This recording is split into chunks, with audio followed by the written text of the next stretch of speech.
नमस्कार दोस्तों, शर्मा एजुकेशन में आप सभी का स्वागत है। आज हम एक विशेष टॉपिक पर चर्चा करेंगे, माही नदी, जो हर कंपटीशन एग्जाम में पुटअप होता है तथा राजस्थान की बोर्ड की परीक्षाओं में भी पूछा जाता है नदियों से संबंधित प्रश्न।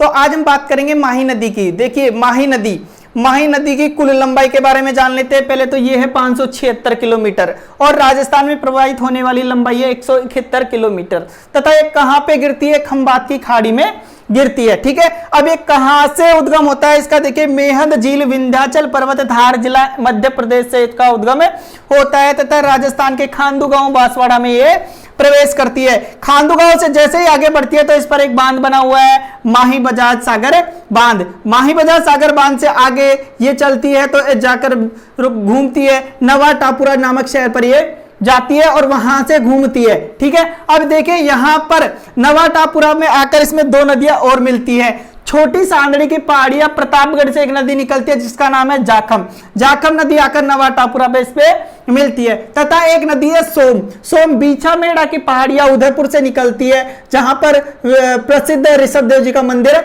है जैनों का, वहां से निकलती है और ये भी आकर कहां मिलती है? नवा टापुरा में जैसे आकर मिलेगी जाखम, सोम और माही, तीन नदियां मिली तो इसको क्या कहेंगे? त्रिवेणी संगम। ठीक है, त्रिवेणी संगम। यहां पर त्रिवेणी संगम पर एक आदिवासियों का कुंभ नाम से मेला लगता है और इसको उपाधि दी गई वेणेश्वर धाम कहा जाता है। ठीक है, और ये स्थान कहां पे?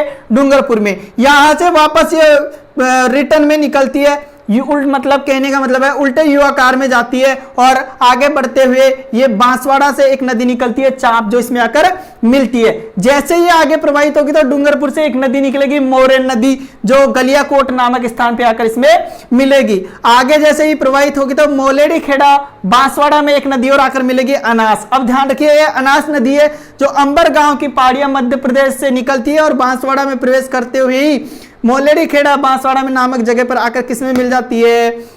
किसमें मिल जाएगी? माही नदी में। ठीक है, अब जैसे ही आगे प्रवाहित होगी तो डूंगरपुर के सलकारी गांव से ये गुजरात में प्रवेश करेगी और आगे जाकर खंबात की खाड़ी में गिरती है। अब देखिए इससे बनने वाले क्वेश्चंस, पहले तो इसकी सहायक नदियों के बारे में पूछ लिया जाता है कौन कौन सी है, तो ध्यान रखना, जाखम हो जाएगी, सोम हो जाएगी, चाप हो जाएगी, मोरेन हो जाएगी और अनास। ये तो महत्वपूर्ण नदियां हैं। और इससे एक पूछ लिया जाता है कि माही बजाज सागर बांध कौन सी नदी पर बना है, तो माही नदी पर। एक क्वेश्चन पूछ लिया जाता है कि जाखम बांध कौन सी नदी पर बना हुआ है, तो जाखम नदी पर। ठीक है, अब पूछ लिया जाता है कि ऐसी कौन सी नदी है जो कर्क रेखा को दो बार पार करती है या क्रॉस करती है। देखिए, ये नदी आएगी तब कर्क रेखा को क्रॉस करेगी और वापस रिटर्न में जाएगी तब भी कर्क रेखा को क्रॉस करेगी। ठीक है, ध्यान रखना। अब देखिए इससे बनने वाले प्रश्न पूछ लिया जाता है कि माही नदी राजस्थान में प्रवेश कौन से स्थान से करती है, तो खांडू गांव बांसवाड़ा से। कहां से ये राजस्थान से बाहर निकलती है, तो डूंगरपुर के सलकारी गांव से। अब इसको कुछ उपाधियां भी प्राप्त है, तीन, काठल की गंगा, वागड़ की गंगा और दक्षिणी राजस्थान की स्वर्ण रेखा के नाम से भी इसे जाना जाता है। ठीक है, अब देखिए इससे बनने वाले क्वेश्चन पूछ लिया जाता है जो वेणेश्वर धाम डूंगरपुर में है, वह कौन कौन सी तीन नदियों के संगम पर बना हुआ है, तो देखिए सोम, माही और जाखम। ठीक है, अब एक प्रश्न पूछ लिया जाता है कि ये जो नदी है माही, इसका उद्गम स्थान बताइए, तो उद्गम स्थान क्या जाएगा? मेहंद झील, विंध्याचल पर्वत, धार जिला। कई बार पूछ लेता है कौन सा है, झीलों का नाम दे देता है तो मेहंद झील से, और कई बार पर्वत का नाम दे देगा तो विंध्याचल पर्वत, या कौन से डिस्ट्रिक्ट से, तो धार जिला से ये निकलती है। ठीक है, या फिर पूछ लिया जाता है कौन से स्टेट से माही नदी आती है, तो मध्य प्रदेश से आती है। ठीक है दोस्तों, आज हमने